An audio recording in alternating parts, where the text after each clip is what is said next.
नमस्कार दोस्तों, कैसे हैं आप? ठीक है। तो आज हम लोग कल हमारी क्लास किसकी हुई थी? कल हमारी क्लास हुई थी जलवायु परिवर्तन की अवधारणाओं को लेके कि जलवायु परिवर्तन कैसे कैसे हो रहा है, उसकी अपनी क्या समस्याएं हैं और कैसे उसे दूर किया जाए। और फिर हमने कल ही क्लास में कह दिया था कि जलवायु परिवर्तन से संबंधित सारे के सारे सम्मेलन आपको बताएंगे और एक ओवरव्यू देंगे कि अगर ऑब्जेक्टिव के साथ साथ अगर डिस्क्रिप्टिव क्वेश्चन आता है, कॉन्सेप्चुअल भी आता है, तो आपको कोई समस्या नहीं होने देंगे। तो ये हो सकता है कि हमारी ये क्लास इस पे और हो या फिर हम यहीं पे एंड कर दें, लेकिन इतना जनरल व्यू आपको दे देंगे कि क्या कहते हैं, समस्याएं पूरी की पूरी ख़त्म हो जाएंगी। क्योंकि एक क्लास बढ़ाने की बात हम इसलिए कर रहे हैं कि पेरिस 2015 अपने आप में एक बड़ा समझौता रहा, उसके बाद 2019 का समझौता अपने आप में एक बड़ा रहा। तो इन सब चीज़ों को क्या कहते हैं, देखना पड़ेगा अच्छे से। जैसे एक जनरल व्यू देंगे कि जैसे समन हो गया, अनुकूलन हो गया, तो इन सब चीज़ों का असर दूसरे पे क्या पड़ेगा, इसमें क्या कार्रवाई की जाती है और क्योटो में क्या डिफरेंट था और 2015 के पेरिस में क्या डिफरेंट हो गया। क्योंकि पेरिस 2015 इसलिए बड़ा होता है कि क्योटो 1992 2005 से चला आ रहा है, लागू 2005 में हुआ। उसके बाद से अभी तक 15 सालों का सबसे बड़ा, 10 सालों का सबसे बड़ा समझौता रहा है। उसके बाद क्योटो की जगह 2015 लेगा, तो ये भी कुछ दिन तक चलता रहेगा ना। तो इसलिए एक जनरल व्यू आपको देंगे कि आपको कोई समस्या इससे रिलेटेड ना आए। बाकी क्या कहते हैं, इस पर अगर क्लास लेनी पड़ी मुझे, पेरिस की अलग से, क्योटो की अलग से, मैड्रिड की अलग से, तो हम वो भी क्लास लेने के लिए तैयार रहेंगे, क्योंकि एग्ज़ाम में कोई समस्या ना हो पाए आपको। तो आशा करते हैं कि आपकी क्लास, मेरी क्लासेस आपको अच्छी लग रही होंगी, क्योंकि आजकल मेरे शेयर और क्या कहते हैं लाइक्स कम आ रहे हैं, इसलिए लग रहा है कि आप लोग एग्जाम में बिजी होंगे। हमने ये भी कहा था कि एग्जाम में जाने के पहले आप एनवायरनमेंट के सारे लेक्चर्स को देख के जाना, और आशा करते हैं कि आपको सारे क्वेश्चन मिलेंगे यहाँ से, क्योंकि हम वहीं से क्वेश्चन बनाने का प्रयास कर रहे हैं, वहीं टॉपिक पढ़ाने का प्रयास कर रहे हैं जहाँ से यूपी पीसीएस क्वेश्चन पूछ रहा है। चाहे आरओ का एग्जाम हो, चाहे बीओ 2000 जो 18 अभी 19 का एग्जाम होने वाला, चाहे उसका एग्जाम हो, या आने वाले यूपी पीसीएस 2020 का एग्जाम होगा। तो ठीक है, हम लोग बात करते हैं जलवायु परिवर्तन से संबंधित सम्मेलन की।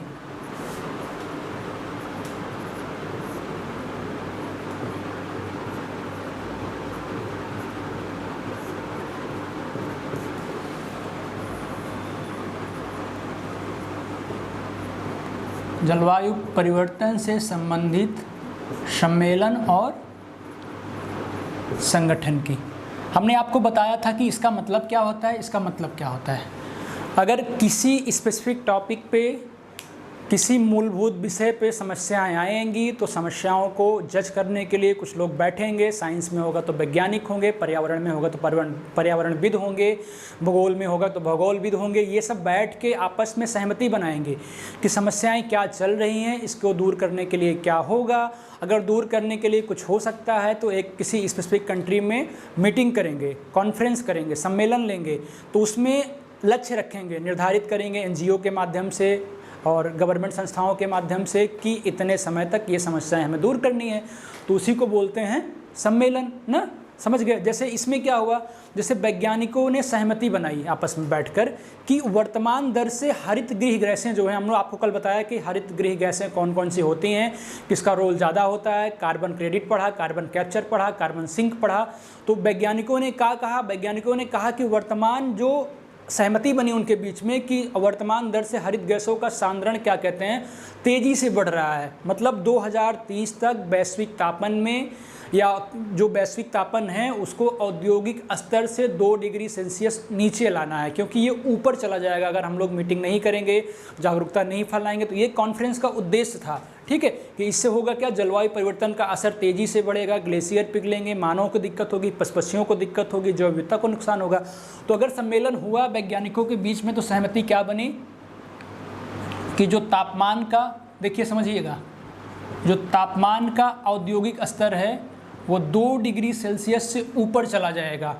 अगर ये औद्योगिक असर क्या कहते हैं, स्तर 2 डिग्री सेल्सियस से ऊपर जाएगा, कब तक टारगेट रखा, 2030 तक बहुत ज़्यादा समस्या होने लगेगी। कि तो ये बढ़ के 2.5 डिग्री सेल्सियस हो जाएगा या फिर 3 डिग्री सेल्सियस हो जाएगा। तो क्या कहते हैं, ग्लेशियर हमारे पिघलने लगेंगे, द्वीप जलमग्न होने लगेंगे, जीव जंतु क्या कहते हैं, इससे हानि पहुंचेगी उनको। तो क्या हुआ, इससे क्या हुआ, इससे लक्ष्य रखा कि अगर हम मीटिंग नहीं करेंगे, कॉन्फ्रेंस नहीं करेंगे, तो समस्याएं आएंगी। तो इसी के चलते 1972 में क्या कहते हैं, हर बार हर क्लास में 1972 का जिक्र कर रहे हैं हम, स्टॉकहोम सम्मेलन की बात हर क्लास में कर रहे हैं, तो ये मुझे लग रहा है रट जाना चाहिए, ठीक है। 1972 में मानव पर्यावरण पर संयुक्त कॉन्फ्रेंस का आयोजन किया गया। ध्यान देना, इसी को लेके 1972 में स्टॉकहोम में, ठीक है, क्या किया गया, मानव पर्यावरण पर, अभी समझिए सिर्बत, संयुक्त सम्मेलन का आयोजन किया गया, ठीक है। मतलब पर्यावरण का मानव पे क्या प्रभाव पड़ रहा है इसको भी ध्यान दिया जाएगा। हमने आपको बताया पहले कि पहले पर्यावरण ही था।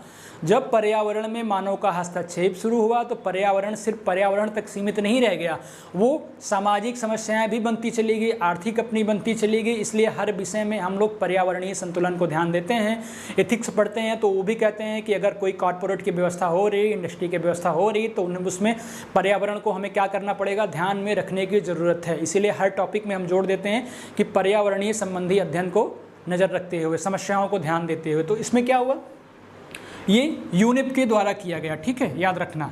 हमने आपको पहले भी बता दिया कि जो कॉन्फ्रेंस हुआ था या पर्यावरण का 5 जून मनाते हैं वो क्या हुआ था, वो इन्हीं का क्या कहते हैं देन था, यूनिप का ही था। तो इसमें क्या हुआ, विश्व भर के लोगों को एकजुट किया गया, उनसे कहा गया कि हम लोग एक साझा दृष्टिकोण अपनाएं। मतलब विकासशील देशों को भी कहा गया, विकसित देशों को कहा गया कि इस पर मिलकर कोई कार्रवाई करें ना। जो सम्मेलन हुआ इस पर साझा दृष्टिकोण बनाने की बात कही। पहले एक होता क्या था, पहले होता ये था कि विकसित देशों के यहाँ इंडस्ट्री ज़्यादा हैं तो विकसित देश ध्यान दें, विकासशील देश क्यों ध्यान दें, ठीक है ना। लेकिन फिर जब साझा दृष्टिकोण अपनाने की बात की गई तो अगर विकासशील देशों में समस्याएं आ रही तो विकसित देश उनको प्रौद्योगिकी में मदद करेंगे, अनुकूलन में मदद करेंगे, समन में मदद करेंगे, उनको प्रौद्योगिकी देंगे, टेक्नोलॉजी देंगे, अनुसंधान पे कार्य करेंगे। इसीलिए कार्बन क्रेडिट की पहल आई थी कि अगर आपके यहाँ जल्दी से कम हो जा रहा है तो आप किसी और को दो, खरीदने की व्यवस्था हो ताकि वो उतना समन कर सकें, ठीक है। तो ये एक ओवरव्यू आपको समझ में मुझे लग रहा है आ गया होगा। अब देखिए 1992 में सबसे पहला शिखर सम्मेलन हुआ। हर बार आपसे क्वेश्चन पूछा जाएगा 19 इसी के आगे एरो दे के लिखते चलिएगा। अब बोर्ड है नीचे तो झुकेंगे नहीं, लेकिन एरो दे के लिखते चलिएगा। एक अभी दृष्टिकोण आपके दिमाग में बना रहे हैं कि क्वेश्चन आपका गलत ना हो, चाहे आप पढ़ के आगे की चीज़ें जाओ या ना जाओ, लेकिन एक बेसिक अवधारणा आपके दिमाग में बन जाए कि सर ने ये बताया था तो पक्का ये होगा ही होगा, ठीक है। तो यूरोप ने 1992 में एक सम्मेलन किया, 1992 में यूनेप ने एक सम्मेलन किया, इसी का नाम दिया गया रियो डी जेनेरो, ठीक है। इससे कितने नाम है देखो, पूछता है कि कब हुआ था। रियो डी जेनेरो, इसी का एक नाम है पृथ्वी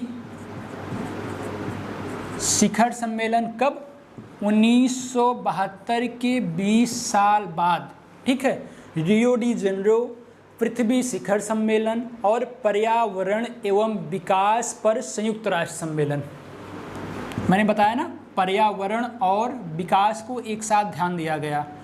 पर्यावरण एवं विकास पर संयुक्त राष्ट्र सम्मेलन, ठीक है। तो इनका उद्देश्य क्या था, इनका उद्देश्य था विश्व के विकास के मुद्दे ना, विश्व के विकास के मुद्दे के साथ साथ पर्यावरण के मुद्दों पर चर्चा करना एवं उसका समाधान करना। आया ना, कॉन्सेप्ट आया कि हम दो चीज़ को एक साथ लेके चल रहे हैं, मानव को, पर्यावरण को, मानव के संबंधित विकास की बात कर रहे हैं और पर्यावरण की बात कर रहे हैं। तो इनका उद्देश्य क्या हुआ, लिख लीजिए, एक लाइन लिखा रहे हैं, विकास के साथ साथ पर्यावरण। आप लोग अलग से लिखिएगा पर्यावरण मुद्दे को, देखो लिख लो, विश्व के विकास के मुद्दे के साथ साथ पर्यावरण मुद्दों पर चर्चा करना, ठीक है। इन मुद्दों पर क्या करना, चर्चा करना और जो भी समस्याएं आएंगी उसका समाधान करना। ओवरव्यू मिल गया होगा कि सम्मेलन का मतलब क्या निकला, सम्मेलन क्यों किया गया। हमने कहा ना, सम्मेलन स्पेसिफिक टॉपिक की जो समस्याएं होंगी उसको मिल बैठ के आपस में सुलझाना और भविष्य में क्या किया जाए, ये समस्याएं ना आए उसके लिए। फिर इसी का दायरा बढ़ाया गया, इसमें कुछ विषय को रखा गया, इसके अपने कुछ लक्ष्य थे, टारगेट थे। ये कभी मत भूलना, ये यूपीएससी और यूपीपीसीएस का फेवरेट क्वेश्चन है। अभी तक यूपीएससी में आता था, अब यूपीपीसीएस में आएगा कि इसके उद्देश्य क्या क्या थे। तो सबसे पहला उद्देश्य क्या था, जलवायु परिवर्तन की बात कर रहे हैं तो पहला क्या आएगा, वैश्विक तापमान आएगा, नोट कर लीजिएगा। इसका उद्देश्य क्या था, वैश्विक तापन। दूसरा, हम विकास की बात कर रहे हैं तो दूसरा हो जाएगा संपोषणीय विकास, ठीक है, दूसरा संपोषणीय विकास। तीसरा, उष्णकटिबंधीय वर्षा वनों का संरक्षण करना, इससे बहुत सारी समस्याएं क्रिएट होंगी, आगे हमने आपको पढ़ा दिया है। उष्णकटिबंधीय वर्षा वनों का संरक्षण, ये अपने इसके टारगेट थे, ठीक है, ये अपने इसके टारगेट थे। यूपीएससी में या पीसीएस में 3 टारगेट दे दिया, इनमें से कोई नहीं। ऊपर लिख दिया कि रियो डी जेनेरो का उद्देश्य क्या था, पृथ्वी शिखर सम्मेलन का उद्देश्य क्या था, या फिर जो पर्यावरण और विकास पर सम्मेलन हुआ था संयुक्त, उसका उद्देश्य क्या था। तो ओवरव्यू मिल गया, आपको कोई समस्या नहीं होगी, वादा करते हैं। लेकिन इसका एक दस्तावेज भी जारी हुआ, जिसमें कुछ मूलभूत टॉपिक पे आगे फ्यूचर में बात करने की बात की गई, इसलिए बता रहे हैं कि अभी जस्ट क्वेश्चन आ गया था यूपीएससी में, ठीक है। तो देखिए, इसको नोट कर लिए। अब इसके जारी दस्तावेज में कौन कौन से पॉइंट थे जो अभी तक चले आ रहे हैं, वो चीज़ नोट कर लीजिएगा।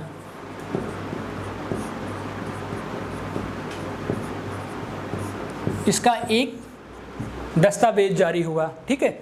दस्तावेज में कहा गया, पहला तो रियो घोषणा पत्र को रखा गया कि उसमें जो चीज़ें चल रही हैं उसको हम आगे सतत बनाए रखें, ठीक है।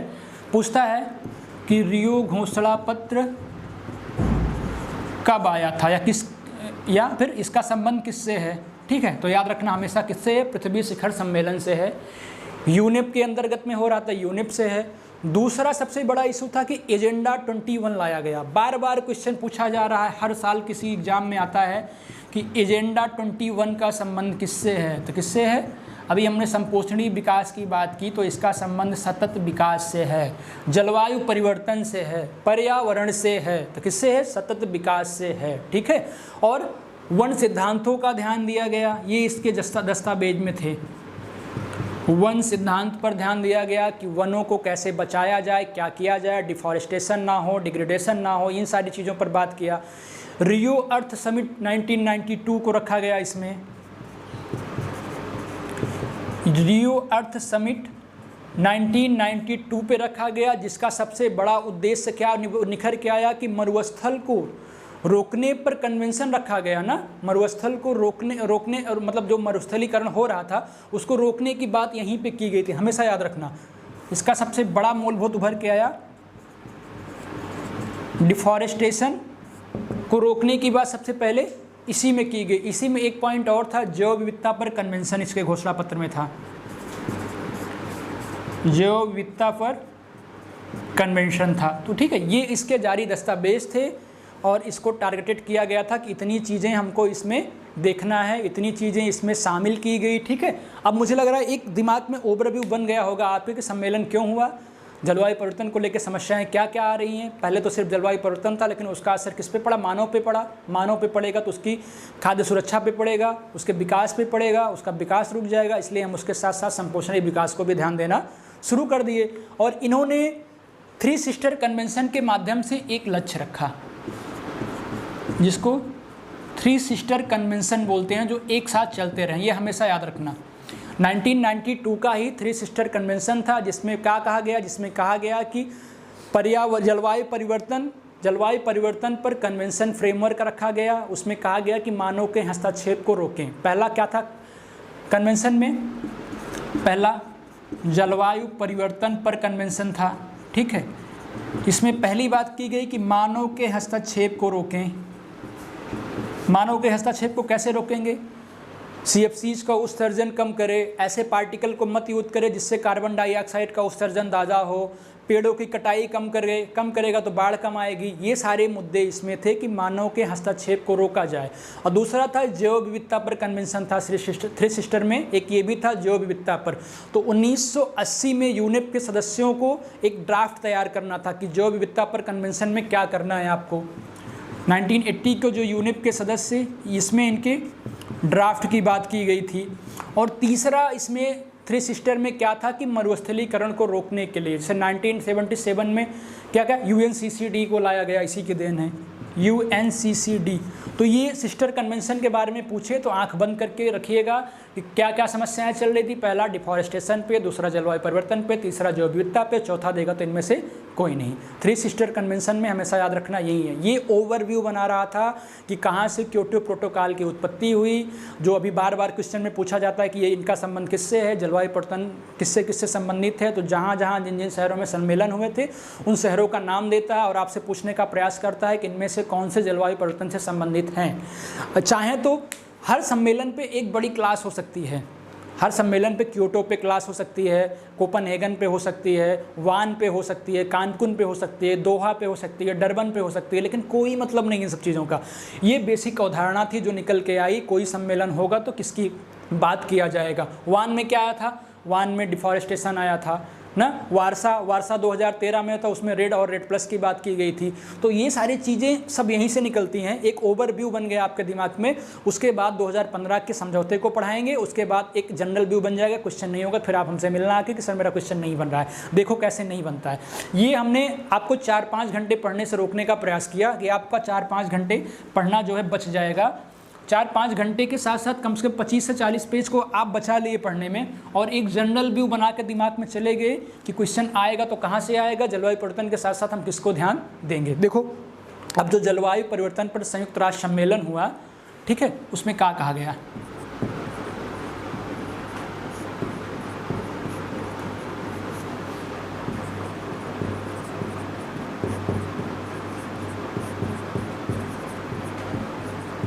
ठीक है, संयुक्त राष्ट्र सम्मेलन किसके हुआ, किस पर हुआ, जलवायु परिवर्तन पे हुआ। तो कहा क्या जाएगा, सबसे पहले किसी समस्या को सुलझाने के लिए अगर आप जा रहे हैं तो सबसे पहले क्या कहा जाएगा, ये क्या किसने कहा, संयुक्त राष्ट्र सम्मेलन, संयुक्त राष्ट्र ने कहा कि सबसे पहले आप समस्या को पहचानो। अगर आप भी एग्जाम में प्रतिभाग करने जा रहे हो तो पढ़ने के साथ साथ देखो हमारे सामने कौन से विषय की समस्या आ रही है। ठीक है, अपना एक लक्ष्य निर्धारण करो कि हमें कौन से एग्ज़ाम निकालना है, हम उसी के लिए पढ़ेंगे। तो इसमें भी क्या कहा गया कि लक्ष्य का निर्धारण करो।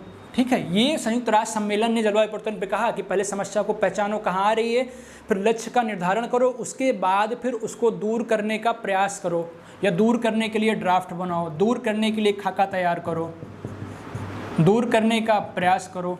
अगर विकासशील देशों में समस्याएं ज़्यादा हो रही हैं तो उनको क्या करो, सहायता दो, बस ख़त्म। क्योंकि जो छोटे देश हैं उनको सहायता दो। जैसे आपका कोई सब्जेक्ट वीक है तो क्या कहा जाता है कि उस पर थोड़ा सा कंसंट्रेशन करो। ठीक है, ये चीज़ वीक है तो आपके शरीर बॉडी वीक है, पढ़ाई कम कर रहे है तो थोड़ा सा पोषण दो, विटामिन्स लो और काजू बादाम खाओ। ये हर जगह अप्लाई होता है। संयुक्त राष्ट्र नहीं, आपके अपने फ्यूचर के टारगेट पे भी डिफरेंट होता है। ठीक है, समझ गए। देखो उसके बाद सबसे पहला सम्मेलन फिर क्या हुआ, क्योटो सम्मेलन हुआ, जो पहले ही आ गया था ड्राफ्ट बन के, लेकिन लागू किया गया 2005 से। ठीक है, तो अब पूछता कहाँ से क्वेश्चन है, पूछ लेगा 4 डे के सम्मेलन के बारे में कि ये किससे रिलेटेड है। तो आप उसको तो पहले लिख लीजिए बारी बारी से। क्योटो 2005 में लागू हुआ। वाली सम्मेलन हुआ, वाली सम्मेलन कब हुआ, 2007 में। लिखते चलना। बाली कब था, 2007 में। सारे के सारे जलवायु परिवर्तन से रिलेटेड हैं और क्रम से लिखते जाइए। अगर आपसे पूछता है तो आप आंख बंद करके मार के आइए कि नहीं सर यही होगा तो यही होगा। ठीक है, बाली लिखिए, कोपनहेगन लिखिए, कानकुन लिखिए, डरबन लिखिए, लिखते चलिए। कोपनहेगन, कानकुन, डरबन, दोहा, 9, 11। ठीक है, 9 के बाद कानकुन 10 में हुआ, फिर डरबन 11, दोहा 12। ठीक है, अच्छा 11, ठीक है 12 नोट करते चलिए। दोहा के बाद फिर वारसा आया जिसमें रेड प्लस आया, रेड आया। ठीक है, वारसा को नोट करिए, रेड और रेड प्लस। अभी हम पूरी क्लास रेड प्लस और रेड की बात करेंगे, वारसा सम्मेलन की बात करेंगे, रेड प्लस और रेड प्लस प्लस है क्या। ठीक है, उसके बाद लीमा 2014 आया। ठीक है, फिर लीमा 2014, फिर आपको पता होगा पेरिस 2015, फिर मराकेश 2016, याद नोट कर चलिए। मराकेश आया 2016, वान 2017। ठीक है, वान सम्मेलन हुआ 2017 में। उसके बाद हुआ COP24। COP24 का नाम दिया गया, क्या कहते हैं, 2018 में हुआ। फिर 2019 में क्या हुआ, मैड्रिड हुआ सम्मेलन। फिर 2020 में नहीं हुआ, 21 में टारगेट रखा गया। क्वेश्चन अब ये पूछेगा कि 2021 में कहाँ होगा, तो 2021 में ग्लासगो में होगा। याद रखना, स्कॉटलैंड में होगा, ग्लासगो में होगा, ये याद रखना, ठीक है। कौन सा सम्मेलन होगा, 26वां होगा, COP26। तो देखो ये सारे के सारे हो गए किससे, जलवायु परिवर्तन से कहाँ कहाँ कौन से सम्मेलन हुए हैं, ठीक है। सारे के सारे दिमाग में याद रखना। इसमें बीच में घुसा देगा कि कौन सा इसमें से सर नहीं है, तो आपको बताना पड़ेगा सब इसके हैं। इसी के बीच में दे दिया ओजोन परत से सम्मेलन जो रिलेटेड हुए थे, तो आप फंस जाओगे, फिर निकाल नहीं पाओगे। इसलिए ये सारे दिमाग में बैठा के रखना। और देख लो क्योटो में क्या कहा गया था, तो क्योटो से रिलेट करेंगे हम सीधा किसको, पेरिस को रिलेट करेंगे। पेरिस के बाद फिर हम एक विस्तृत क्लास लेंगे पेरिस पे, या फिर क्या कहते हैं अभी जो होने वाला है ग्लासगो में। फिर आपका सारा का सारा दिमाग क्लियर हो जाएगा कि सच में वास्तव में सम्मेलन क्यों होता है और उस पर क्या क्या लक्ष्य को निर्धारित किया जाता है, ठीक है।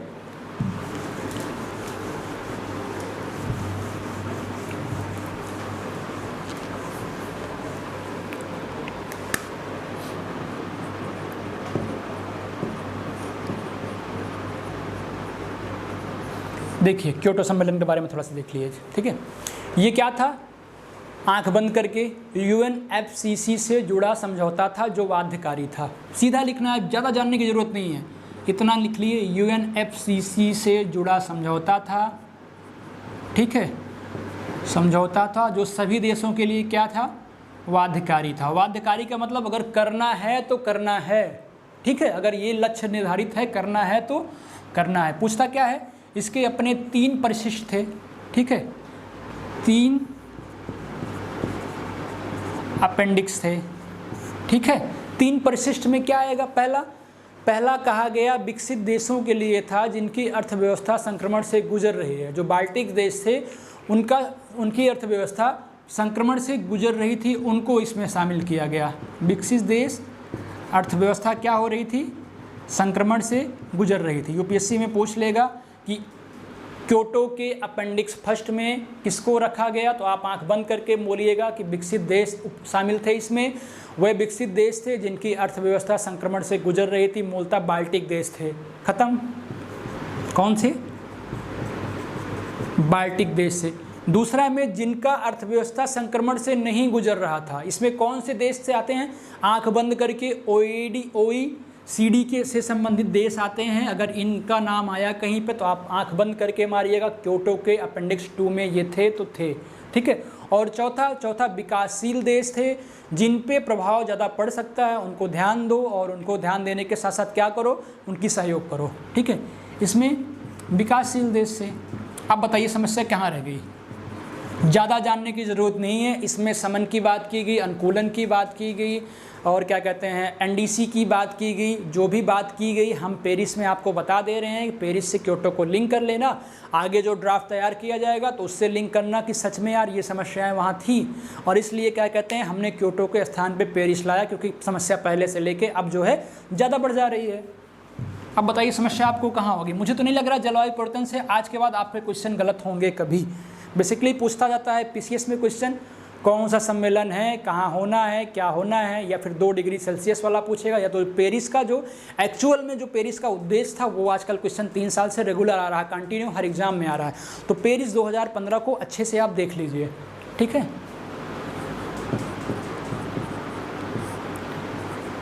पेरिस 2015 दिसंबर में हुआ था, याद रखना। अब भी जो होगा 1 नवंबर से 12 नवंबर के बीच रखा जाएगा, जो होना है आगे चल के, ठीक है।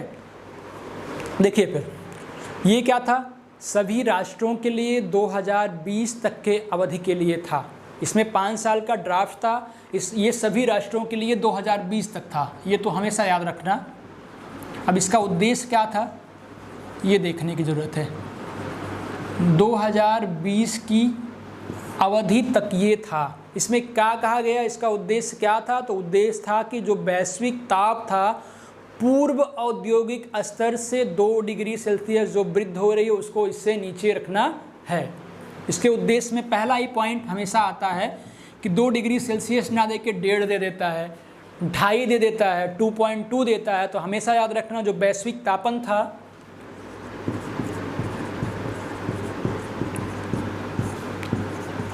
पूर्व औद्योगिक स्तर से 2 डिग्री सेल्सियस कम करना है, ऊपर ना जा पाए इसका ध्यान रखना है। और दूसरा पॉइंट था कार्बन उत्सर्जन को 2050 तक ना, कार्बन उत्सर्जन में 2050 तक कमी लाना है और 2100 तक 100% कटौती करनी ही करनी है, याद रखना हमेशा। 2020 तक क्या करना है, कार्बन उत्सर्जन में 2050 तक कार्बन उत्सर्जन में 50% कमी करनी है पहले, कार्बन डाइऑक्साइड उत्सर्जन में 50% कमी करनी है और 2100 तक क्या करना है, 100% कटौती भी करनी है इसी में। कार्बन उत्सर्जन 50 तक का टारगेट था, 50% कमी यहाँ तक ले आएंगे, लेकिन आगे 50 साल बाद क्या करेंगे हम, इसको 100% कटौती कर देना है। समझ में आ गया। और क्या कहा गया इसके चौथे पॉइंट में, ये था मैंने कहा जलवायु के साथ साथ मानव विकास पे जोर दिया रहा है, तो सरकारों ने मिलके संपोषणीय विकास के लिए इसमें 17 संपोषणीय विकास लक्ष्य लाए और 169 गोल लाए, याद रखना। इसी में था 17 संपोषणीय विकास आया, विकास लक्ष्य आया और इनके 169 गोल आए। अब बताइए 4-5 पॉइंट इंपॉर्टेंट आपको पेरिस से संबंधित मिल गए ना। और क्या हुआ, ये क्योटो की जगह लेता, ठीक है, क्योटो की जगह लेता, ये करार में प्रावधान था, समझ गए, क्योटो की जगह ले चुका, ये करार में प्रावधान था। अब हुआ क्या, इसमें कुछ गोल को पूरे करने के लिए कुछ निर्धारित करार किए गए थे, जो क्योटो में भी था, पेरिस में भी है, लीमा में भी होगा, वारसा में भी होगा, आगे जो होने वाला है ग्लासगो में भी होगा। तो वो वर्ड याद रखिएगा, उस वर्ड में होता क्या है ये याद रखिएगा। अगर वो आए तो आंख बंद करके मारिएगा कि जलवायु परिवर्तन से है।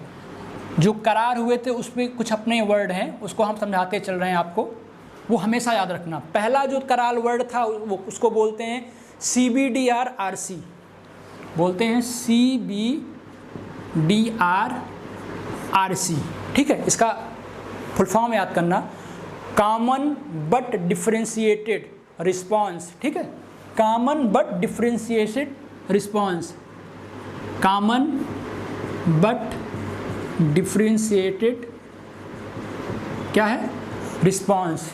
और RC का मतलब हो गया, RC का मतलब हो गया रेस्पेक्टिव कैपेसिटी ना, याद रखना इसको, रेस्पेक्टिव